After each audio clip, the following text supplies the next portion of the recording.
This is a trip. Thank you. Thank you. I really feel like I should have a guitar. This is like the scene in Spinal Tap with Stonehenge, and they came out in the. It's such a trip. Thank you all for having me. Thank you. Most of my life bears no resemblance to this at all. I can promise you. I don't know what you said, but I agree with you 100%. Lady in the front row with the loud voice, thank you. Thank you. I have to say, I knew I was in the right place because I've spoken. In fact, I speak here every year because I really enjoy it and I love Charlie. But so there's never a question of whether I was in the right place. But when I heard Tulsi Gabbard mention the phrase Nikki Haley, and people booed, I was like, oh yeah, we're in the right. But then it raised actually a philosophical question for me, which is, should you put air quotes around Nikki Haley? Because otherwise you're just assuming this is a real person and not just a hologram put out there by Ken Griffin in the billionaire class to torment you. And I do think that's like an open question. Is Nikki Haley real? And actually, now, I mean, I don't know. Look, do I look like a biologist or a theologian? I don't know. What is real? But exactly. It's funny, we were in the car coming here, we were doing like a thought experiment in the car, a couple of my producers, and we were like, wouldn't it be fun? And now I'm letting it out of the bag, so I probably shouldn't do this. Now we actually can't do it because she'll possibly see it. But wouldn't it be fun to call Nikki Haley and pretend that we're representatives, secret representatives in Geneva of the government of Iran, and say, look, you've been pretty tough on the Islamic Republic of Iran, obviously, but we have some of the biggest oil reserves in the world, and we can cut you in on them. And, like, what would it cost for you to become our advocate? Like, what is the number at which Nikki Haley would be like, you know what, I'm not working for Boeing anymore, I'm working for Iran. And, like, there is a number, right? And so you could say, all right, we'll wire it to Switzerland, we'll hold it in an account for you. And the next time the Republican candidates get together, just get up there and take up the cause of the mullahs. And I don't have any doubt in my mind that she'd be like, okay. And there'd be Nikki Haley being like, you know, I've been a little tough on Iran, but actually, it's a pretty great place.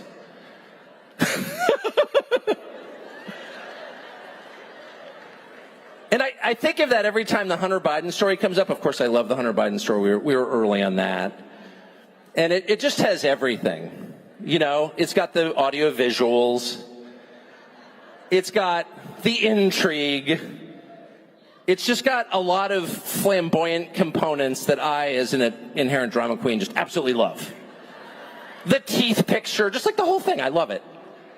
The only thing I don't like about the Hunter Biden story is that it may give some people the impression that he's the most corrupt person in Washington. Or his father is. And that's just not true. And as someone who spent a long time there, like actually my whole adult life, I could say, and as someone who like lived right down the street from Hunter Biden and knew him well, I can say I didn't really notice how corrupt Hunter Biden was because he wasn't different from like most other people in my neighborhood. No, and that's totally sincere. That's not that weird for Washington, which is the reason it's the richest country in the world. I don't have my glasses on. Thank you, though. And I like signs. I like people who wave signs. I like people who scream weird questions. We're doing Q&A at the end. Oh, yeah. But anyway, but here's the point. That's not strange. It's a whole city of Hunter Bidens, less crack, better teeth, fewer weird incestuous affairs. However, that mode of behavior, that way of making a living is absolutely standard. What's changed is the object. If you live in a society where the people in charge just want to sell you out to get rich, that's bad. But that's not what we're watching. We're watching something much darker than that. So the objective of, I would say, the entire administration and its enablers in the Republican Party, which is most elected officials there, is to destroy the United States, the recognizable United States, the country you grew up in, the country you've been living in, say, 10 years ago. And that's kind of obvious to everyone. But too few people pause and ask, well, what is that? Like, these people live here. They don't all have secret island getaways, especially now that Epstein is gone. And so if they succeed in their project of destroying the United States, where are they going to go? It's a little bit like burning your own house down. So why would you do that? That's not just an act of destruction, it's an act of self-destruction. So is that a political program? No. A political program is designed to help the people who institute it and their voters and donors. Their program helps nobody. If you successfully convince an entire generation of young people not to have children, what you're doing is denying yourself grandchildren, which I can tell you at 54 is kind of the only thing you want. And it's not only the only thing you want, it's the only thing that anyone has ever wanted, because having children and continuing the species, passing on your DNA to future generations you will never meet, is the whole point of life. There is no other point, and there's no other accurate measure of wealth than your descendants. So if you are creating a society where, and that's not like some kooky evangelical view. That's like a very obvious thing that was obvious to everybody in all human history until about 20 minutes ago.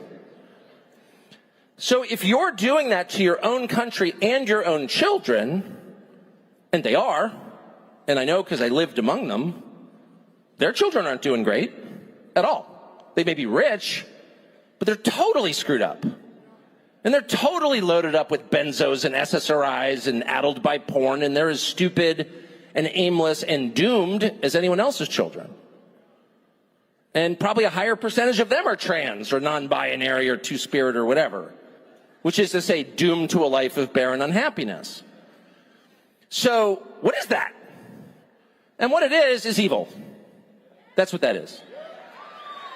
And I think people misunderstand evil. They assume that evil is something that you inflict on other people. I do an evil thing to you because I am evil. And what they miss is that that's not exactly how it works. Evil preexists us. Evil's been around since the beginning of time, and certainly the beginning of recorded history, we know that. And it's not something that people simply do to one another, it's something that acts through people. People become conduits for evil. And in the process of doing that, what happens to them? Anyone? They're destroyed. The people doing evil do not win in the end. They are destroyed by the evil that flows through them. They are miserable people. And that's kind of the tell, right? I mean, I remember as a kid, reading books about the mafia. And they were bad, and they killed people, and they loan sharked and sold heroin, and they did stuff that was bad. I mean, undeniably bad. But the one thing about the people who ran the mafia, at least in New York, they looked kind of happy. Just being honest about it. They did. They kind of retire to some restaurant in Brooklyn and pat their bellies and smoke and laugh. And, it was kind of working out pretty well for them before the FBI got involved and they did the RICO. Right, it was. And by the way, there are people who do bad things who seem kind of happy with their lives. But if you're channeling actual evil, if you're trying to destroy people for the sake of destroying them, if you are lying for the sake of lying, for the thrill of telling a lie, and if you are hurting people for the sin of telling the truth, and you're offended simply because it is true, if the idea that somebody somewhere might be saying a true thing enrages you, that's not politics, that's theology. You are a conduit for evil. So the reason I'm going on about this is not to give you some, half-baked theology lecture. It's merely to let you know what the plan is. There is no plan. They don't have a plan. There's not a plan. Why would you, as the American economy sits on the cusp of collapse, when the U.S. dollar is worth less than it's ever been worth, when our debt service is more than our defense spending, and when robotics are eliminating entire classes of jobs for working class people, why would you admit illegally tens of millions of people from the poorest countries in the world with no skills. Why would you do that? Is there some crazy plan the Chamber of Commerce, which is for it, by the way, has, where this is going to, I don't know, make labor cheaper? No. There's no plan. That will destroy the country, and that's why they're doing it. And I think a lot of people who are doing that have no conscious awareness of this. I don't think the staff of the Atlantic magazine, many of whom I know, wake up every morning thinking, how could I destroy America, the country where my kids live? I don't. But there is no mistaking the effects of what they're doing. It's destruction for its own sake. And so that lets us know that it's not even about the next election, which I think is pivotal. It's not about some political debate between, I don't know, pick the buffoons. It's not about whatever the dumb cable channels are doing. It's about your existence here, actually. And so I'm not going to respond to that. So the question is, how do you respond? What do you do? Well, that's one thing you could do. No, what do you do in the face of something this profound? And, well, of course, you fight back. But what are the tools you need to do that? And the first tool you need, it's not even money. In fact, you could look at successful resistance movements. I don't mean revolutionary movements. Resistance movements that actually have made change in their own country. And some of them are unarmed and penniless. I mean, 100 years of the Raj ended pretty quickly under a nonviolent movement in India. And, how did they do that? And they did it because they sincerely believed they were right, and they were strong inside. They were strong inside. That's the key. So how do you become strong inside? Well, you're getting warmer, baby. You get strong inside, and this is a non-sectarian point, which is open to people of all backgrounds and faiths, because this is a truth of the universe. You get strong inside by telling the truth. And, but really telling the truth. Really telling the truth. Not just some truths, but being completely honest all the time, not just in your public-facing life, but in your personal life. Now, what does that mean? One of the huge misconceptions about telling the truth is that it applies to your descriptions of other people, and that's not the case. The hardest truth, and that's very easy. Oh, you've gained weight. Not a hard call. I personally have heard that before. It's not hard to point out other people's shortcomings. And honestly, you take a kind of perverse, cruel thrill in doing so sometimes. And telling the truth can be a cover for cruelty to other people. I'm just telling you the truth. Yeah, you suck. That's true. Okay, great. That's easy, and it's not what I'm talking about. Telling the truth means the hardest truth of all, which is telling the truth about yourself. Being honest about who you are. It's the commitment to stop playing a role. It's the commitment to living honestly, and that means revealing who you are without shame. Not posing at all. At all.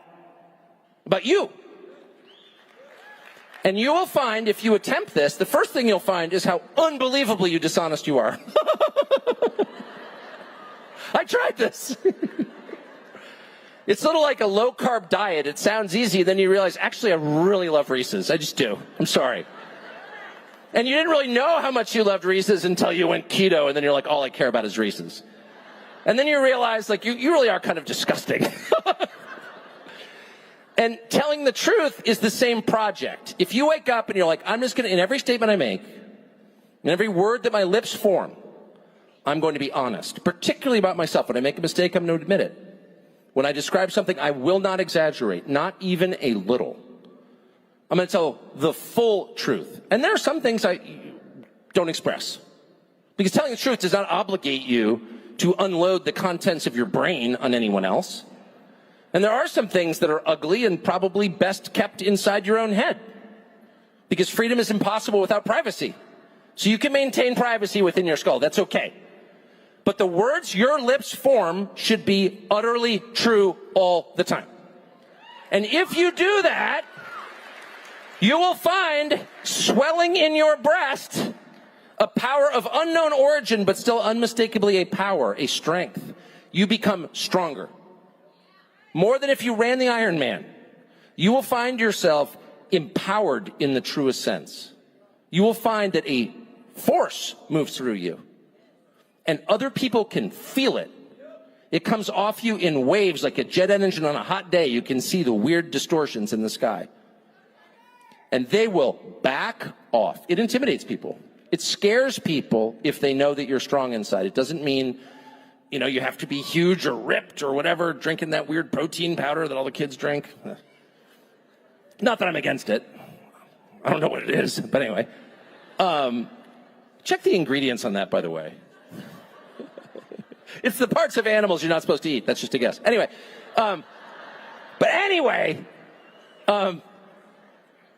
No, it's a real strength. It's a moral strength. Not a self-righteousness, which is the opposite of moral strength. That's always a signifier of weakness. The guy who tells you how great he is weak inside, because why are you telling me that? I'll decide. I know how good you are because I can smell it like a dog can smell it. All of these perceptions and all of our deepest perceptions come to us at a level above words or maybe below them, but certainly outside of language. We know what people are about when we're in their presence, when we watch them. Your dogs can't speak English. I mean, mine can, but yours can't. No, but really, a dog knows who people are instantly because they can feel it, and so can you. The distance between a human being and an animal, the distance between our society and the animal kingdom is very small. And we lie about that. We've been lied to about that for whatever reason. But that's totally real. And you have those powers too, and so does everyone around you, whether he knows it or not. And so if you are strong inside, people will make way for you. And that's important because we are entering a period of real volatility. I mean, clearly, of real volatility.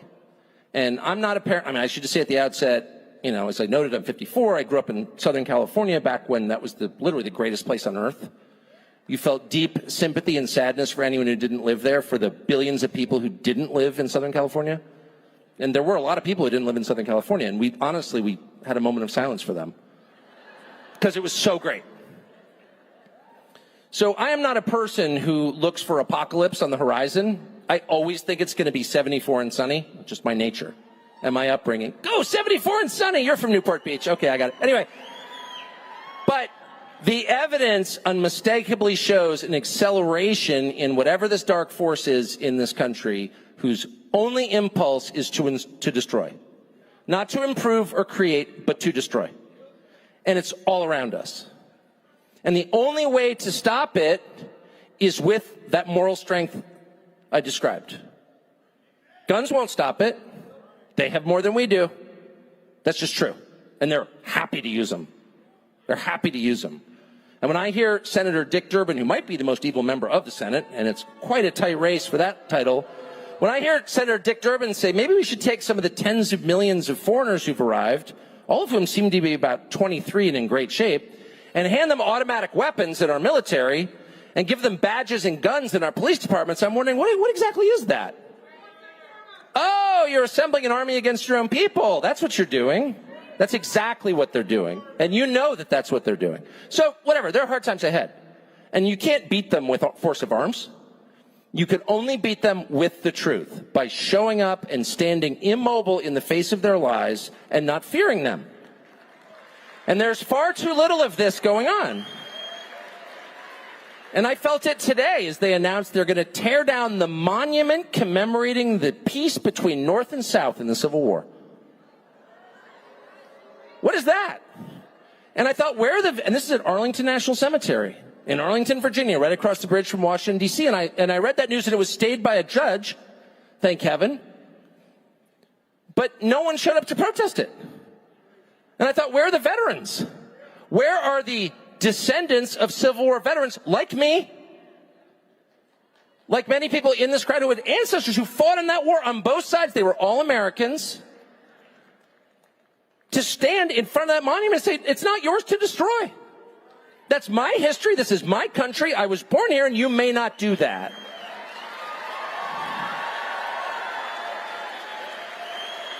And their position will be, oh, we're going to throw you in jail. Okay, go ahead. Go ahead. It only takes 3 or 4 people with that crazy-eyed go-ahead look before they're like, whoa, wait a second. We're dealing with a force here. And I should say at the outset, I don't want to seem self-righteous, I did not do that. Okay, I'm here. And so I hate it being a case of like somebody should do that. But I guess what I'm really saying is everybody should do that. Everybody should do that. We know where this is going. There's no happy end game here. They're not trying to build a better society. If there is, where's the evidence of their efforts? It doesn't exist. They're purely trying to destroy. We live here. Our children live here. Our ancestors lived here. How about no? And that literally will change the whole story. And I have to say, as you look at Europe, because I was unemployed all summer, I took a bunch of trips around the world. Are you really cheering unemployment?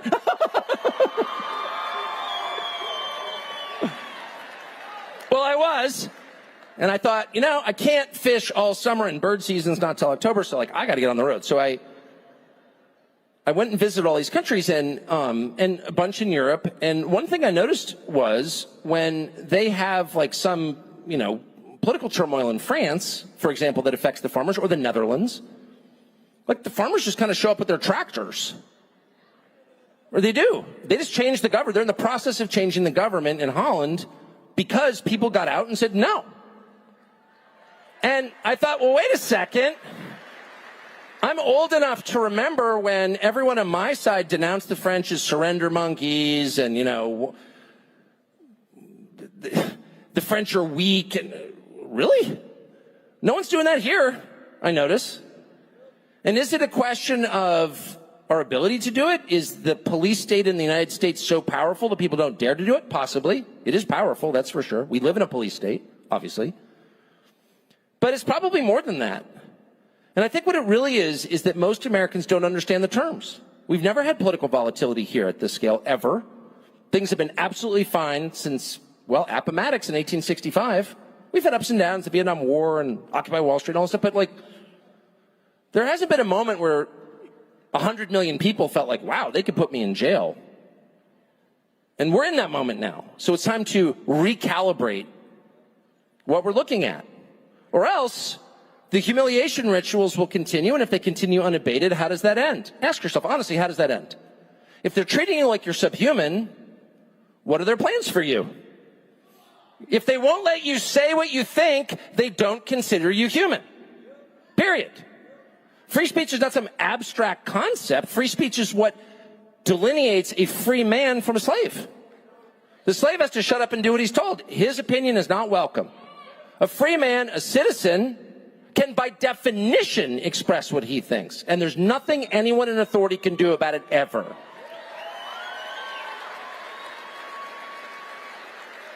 A government that cares about you tries to elevate you, tries to make you stronger, more independent, as you would with your children. Any parent who inculcates dependency in kids is killing the kids. If you're 15 years old, your parents are like, oh, did you have a bad dream? Come sleep in bed with us. If you're 25 and your parents are like, you don't need a job, just live with us. Mom will make you Captain Crunch for breakfast. They're trying to hurt you whether they know it or not. Anyone who tries to make you dependent is trying to hurt you. Anyone who tries to make you weaker does not have your best interests in mind. And anyone who bombards you with ugliness hates you. And we are being bombarded with ugliness, and we don't even notice. And what do I mean by that? I mean the physical landscape around us. This is the most beautiful country in the face of the earth, and I can say that with some, I think, certainty, having been to many, many countries. We have the best-looking country. And the way things look really matters. If you raise a child in an isolation room, what happens to the child? He becomes completely disabled. If you love your children, you raise them with lots of visual stimuli and beautiful things, so they will be inquisitive and bright-eyed and cheerful. The uglier you make an environment, the more you oppress the people who live in the environment. And it can't be accidental, because what is beauty? Beauty is truth. The truer something is, the more beautiful it is. The most beautiful things were made by God. Period. The most beautiful things are in no museum. They're nature. They're trees and leaves and grass. They're animals. They're your dog's face. There's no painting in the Louvre that's half as beautiful as your dog's face. That's not a sentimental statement. That's a reflection of fact. And if I'm lying, find one. There isn't one. And all great art is the closest approximation people can get to the things that God made. That's what it is. And the most beautiful thing of all, of course, is people. A person's face. I'd say a woman's face, but opinions may differ. But the human face is the most beautiful thing. So to the extent they deface that, literally deface that, to the extent they make our environment uglier, they're trying to hurt us, and they are serving evil. And we don't take it seriously. I was driving here today. I was driving through Phoenix, which I like. I like Phoenix, actually. And we passed a new mall, new construction. You can't blame the 70s for this architecture. And it was so overpoweringly ugly. It was so aggressively unattractive. It was such an offense against aesthetics that I thought, and I meant it with my whole heart, where's the architect? And why is he not in prison? And I mean that. And if you think that's radical, if you think that's crazy, that someone would be allowed to deface the public view, the landscape we all live in, along a highway, and get away with it, and we're like, actually, the real criminals were January 6th. No. The real criminals are the ones building dollar stores in your town. I'm sorry. And they can tell you, well, it's really important that poor people have cheap goods from China, and they come in lots of bright colors. Really? That's nothing but degrading. And I also say, just as an ancillary matter, that any economic system that produces that, I'm opposed to. I don't care what you call it. If it increases the amount of ugliness and human degradation, I'm against it. I'm against it. And you can call it whatever you want. And you can call your new economic system whatever you want. As long as it produces a prettier, more pro-human world, I am for it. Period. So why are they doing this? Because they don't consider you human. That's why. It's that simple.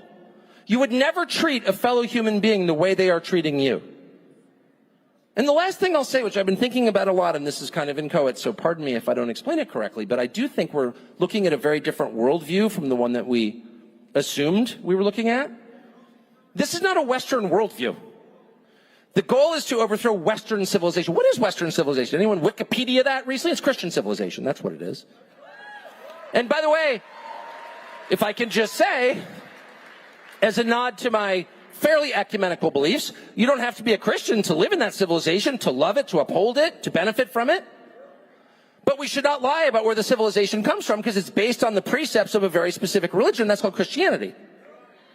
And it's very different from the Eastern view. And that's not an indictment of people who live in the East, many of whom I love, the East of the globe, I mean, at all. And a lot of them want to live in a Western civilization. So again, I'm not kind of attacking anybody. I'm just noting that the Western worldview, the Christian worldview, upon which Europe and the United States and the Anglosphere, meaning Canada, above us, and New Zealand and Australia, were founded on these ideas. What are those ideas? Well, the core idea is that the individual matters. The individual has a soul.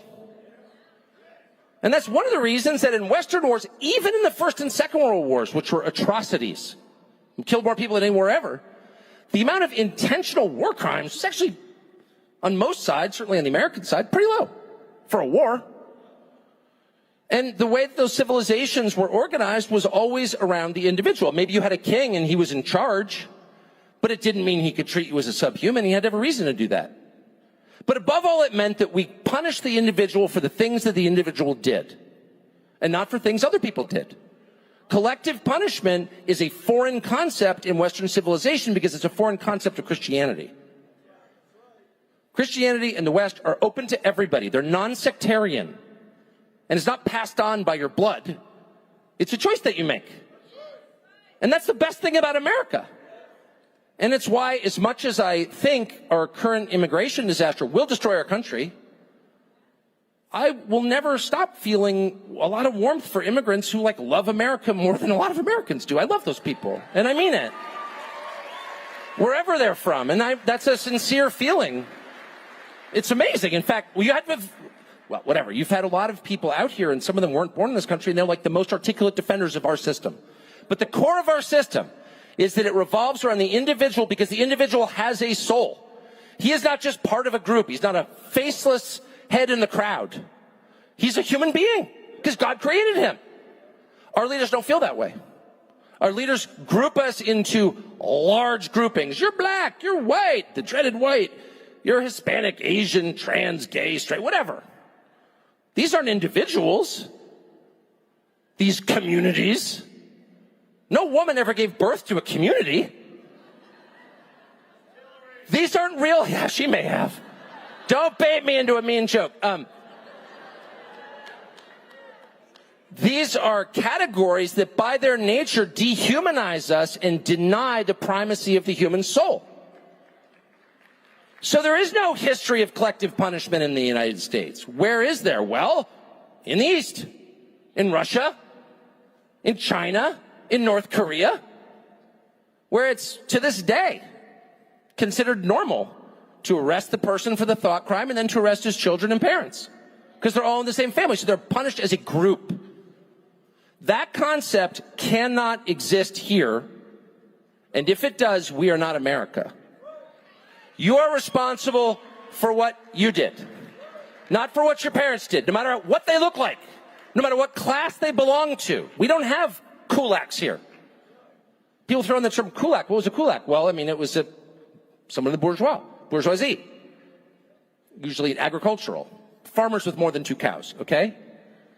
But the idea was they weren't just sinful because they had more than 2 cows, they were sinful because their parents did too, and their neighbors did too, and they were punished collectively. Nothing like that has ever happened in the West, in no country in the West, for all the bad things that, say, Belgium, which I love to beat up on, has done. They actually were a pretty crappy colonial power. They never inflicted collective punishment, because Christians don't do that. But you are seeing a leadership class in this country on both sides who is starting to think that way. And that is a massive threat to you. So just remember, what threatens you is not a political movement, it's a spiritual movement. The plan can only end in true sadness and tears and weeping and gnashing of teeth. There's no happy ending to the story that they are telling. And the third and most important thing is that you can only fight back. In fact, maybe you can only survive, not by changing them, because you can't, but by changing yourself. And by becoming more impressive, more honest, and as a result of that, stronger. Thank you, and I will take your hostile questions.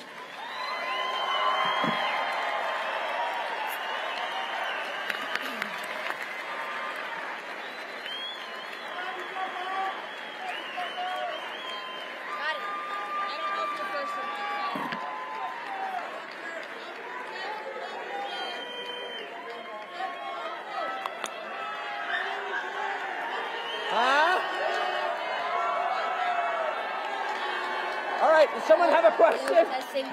Oh, so wait, hold on. I can hear a woman with a microphone. Oh, she's right there. I didn't see whether you did upper deck or lower deck. Lower deck, baby. Okay. So yesterday, while speaking, Vivek Ramaswamy briefly mentioned the issue of large influx of illegal immigrants coming to America and how it is affecting our economy and everyday Americans and everything that we do. And his solution for this was to send back all illegal aliens. So I wanted to present to you the circumstance that I have seen that has affected me in the state of Texas, where there are children that come here with their families at a very young age when they're not old enough to make that decision to come here legally or illegally. So while they're here, they're subject to the jurisdiction of the American government under public education systems. They receive their education here, and they are influenced by our culture here, and this is the only language and experience that they have in society. So with them being sent back, it would obviously be detrimental for them. So what is your opinion of this, and how would you handle that situation? Well, I would say just the obvious point first, since they call me Captain Obvious, that whenever you move large groups of people from one place to another, particularly if they don't want to move, there's a lot of suffering. That's true when people come here illegally. Ask anyone who's made it to the Darien Gap, you know. A lot of people die.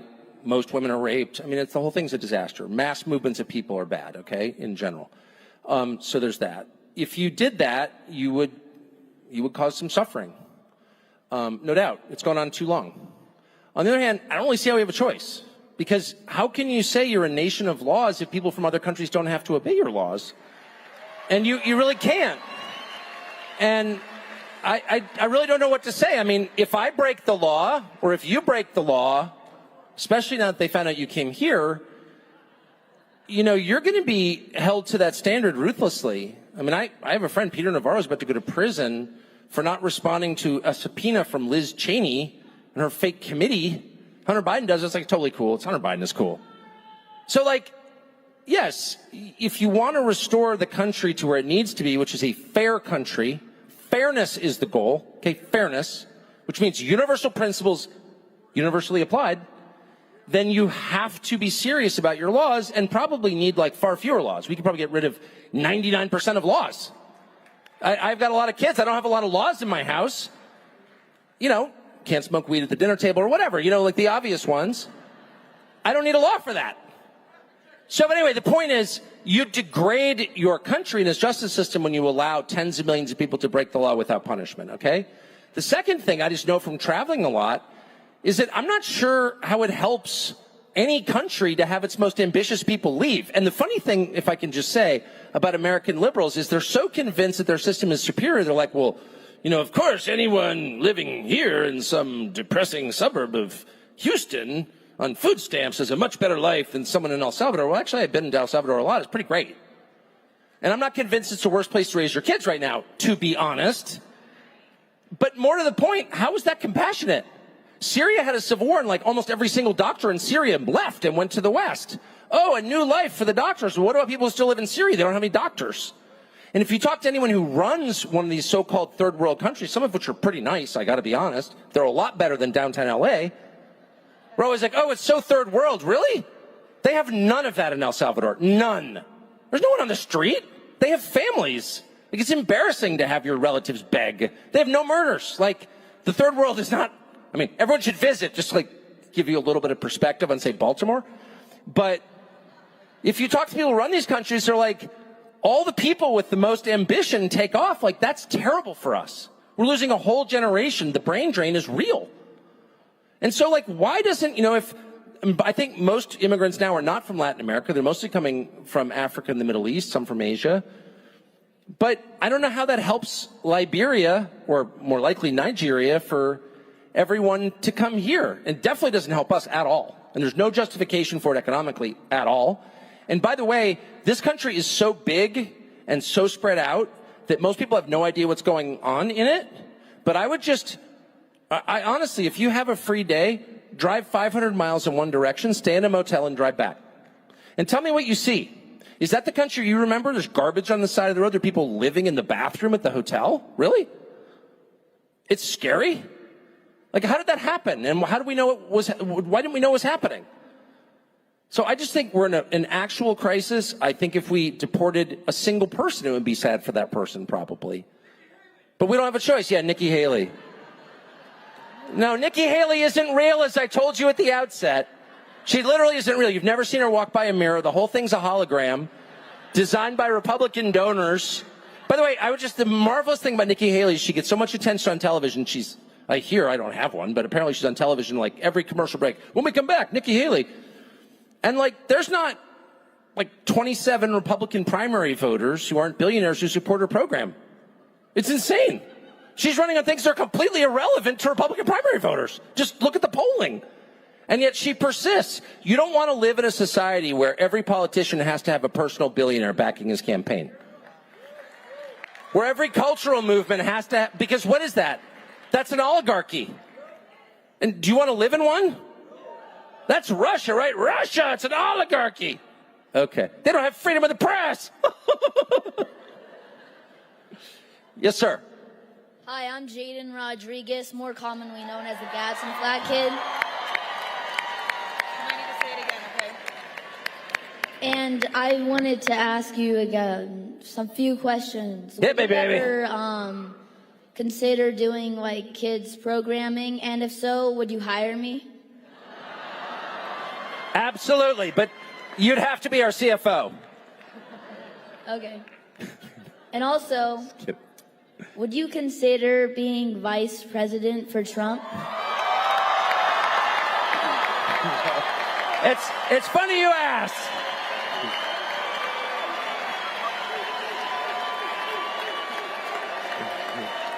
So, thank you for asking me, Jaden. And it's funny that you paired those two questions together because they have the same answer. So you asked, would I ever consider doing kids programming? And would I consider entering politics?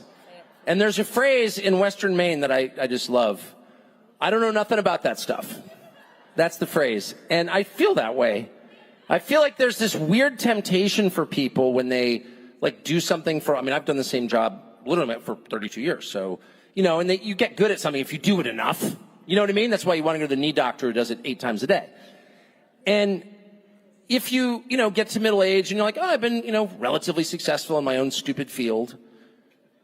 I'm good at this. I think I'd also be a great landscape painter or hip hop artist or movie producer. You got to shake yourself and say, no, actually, that's a very recognizable syndrome that afflicts mostly men, but also Nikki Haley, who may or not be real, which is called hubris. Hubris. And hubris means the belief that you're God and that you're somehow good at everything. And I don't believe in that at all. And I check that impulse in myself on a daily basis. I'm a talk show host. That's what I do. And I talk about the world and my dumb ideas and politicians and the hijinks that they're up to. And I fulminate and scowl and stare blankly into the camera. And, I enjoy doing that. I think I'm pretty good at it. How could I not be? It's all I've ever done. But one thing I have never done, probably not very good at, is making children's programming. I have a lot of children. Didn't allow them to watch TV, so I have no idea what kids watch. And politics, well, I've followed it all my life, of course. With every passing year, I become more repulsed because it becomes ever more repulsive. And I don't just mean the system, just to be totally clear on this.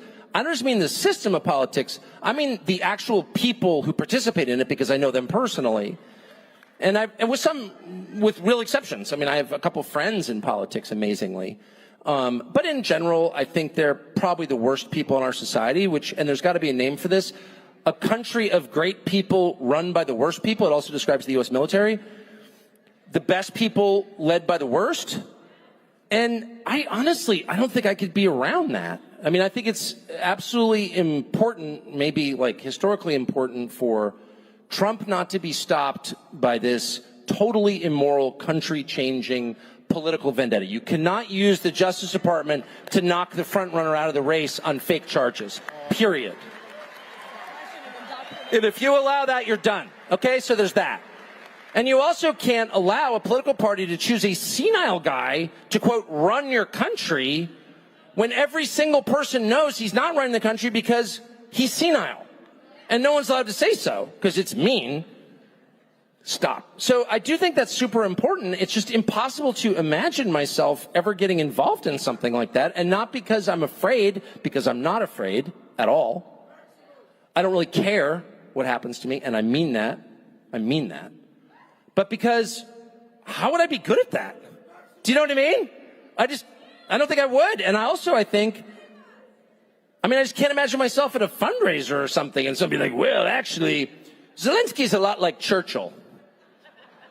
And I just couldn't sit through that. I don't care how much money you're giving me. Zelensky is not like Churchill. Okay? Zelensky has tried to get my country where my children live in a nuclear war. And anyone who tries to get my children in a nuclear war is my enemy. And so I couldn't sit through that meal without Making Ken Griffin mad. Oh, Ken Griffin, I'm a billionaire. Oh, shut up. You know nothing. And I've watched it. I interviewed a presidential candidate at one point who said, "What do you think of Ukraine?" "Oh, well, I think, Ukraine is a sad regional conflict. I don't think Russia should have invaded. Fine. But it's not in our core national interest." Well, that's obviously true. And Ken Griffin calls the guy up and is like, "You can't say that." And he's like, issues a statement the next day like, "I can't say that. Actually, Ukraine is really important. Zelensky's Churchill." I'm not naming names, but I will say I thought that was disgusting. And I like the guy who did it, by the way. That's disgusting. You should be ashamed. You're a grown man, and you're taking orders from some moron, some guy who doesn't know anything, who may be good at, investing. It doesn't mean you're a good person, and it definitely doesn't mean you're wise. Wealth is not a measure of wisdom, and wisdom is all that matters if you're running things. So I just can't imagine. Anyway, one last question. Thank you so much. If I change my mind, I'll hire you. Yes, sir. It's the last question. Got it. Hello, I'm Jackson Robinson from Lafayette, Louisiana, and I started Turning Point Club at Lafayette High School, and I have 2 questions for you. Hit me with them. Would you fully support a theocratical government structure based on the teachings of our Lord and Savior, Jesus Christ?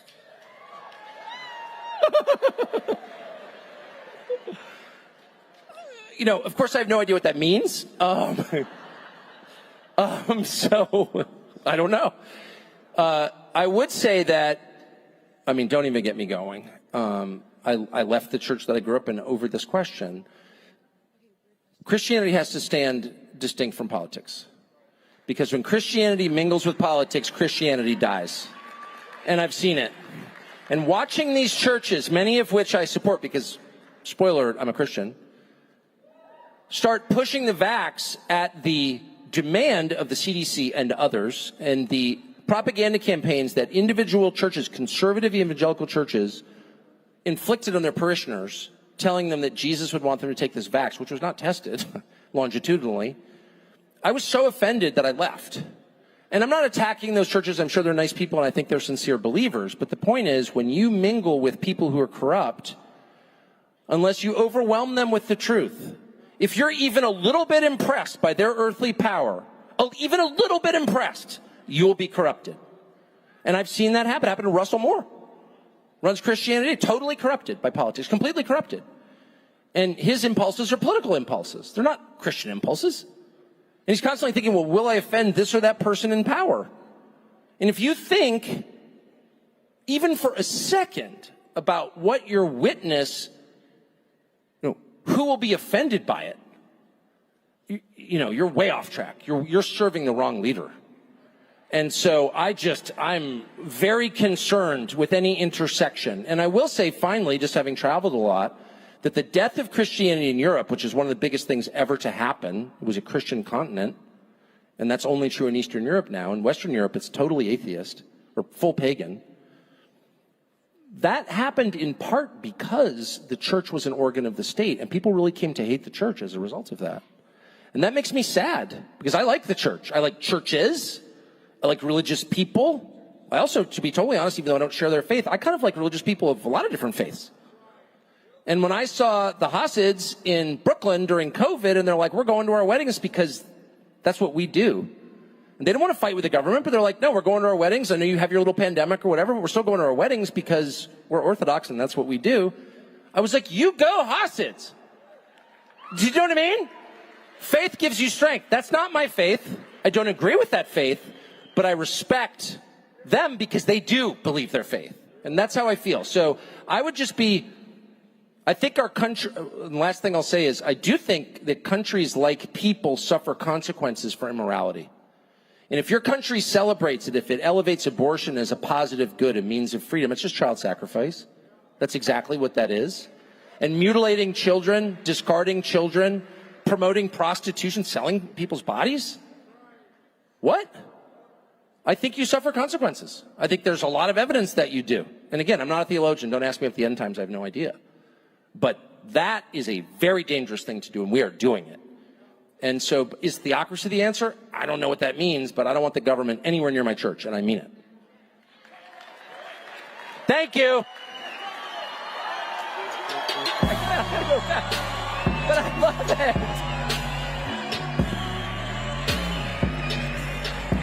Thank you, Charles. That was great. That was great. Thank you. All right, everybody, stay there. In about 20 minutes, Tim Pool, Tucker Carlson. We're going to have a great conversation, so stay right there. We'll be right back, everybody, in about 20 minutes. We got to flip the stage, so stay right there.